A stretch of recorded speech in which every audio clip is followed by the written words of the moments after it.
sun god rise on the far bank of the Nile.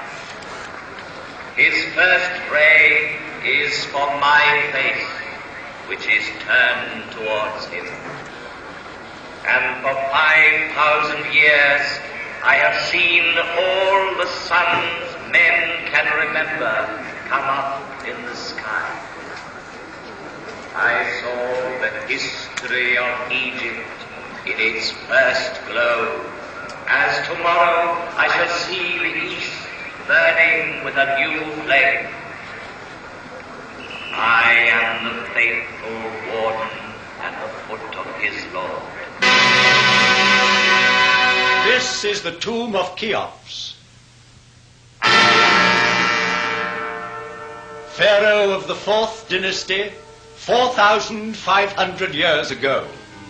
Here is the great pyramid which he built to defend himself against death. I bear witness to the will of Cheops, my father, to defy time forever. Khephren built his pyramid on a slightly smaller scale. Each side of the base measuring 710 feet, the angle being 52 degrees, it reaches a height of 445 feet. Mykerinus!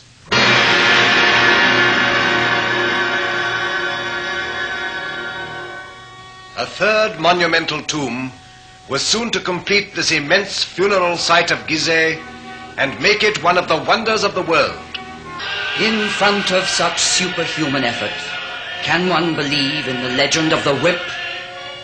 It needs mystical fervor to build a pyramid. Faith. Those who worked here deserve not our pity, but our deepest respect and admiration. They lived through one of those rare times when man knows with absolute certainty what he has to do and where to go.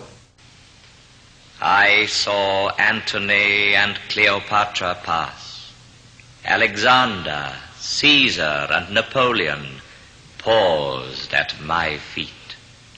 I saw the ambitious dreams of conquerors whirling like dead leaves. Tomorrow, once more, the rising sun will give me his first caress. Thousands of other suns shall rise again, and man's oldest achievement will remain the highest, the purest.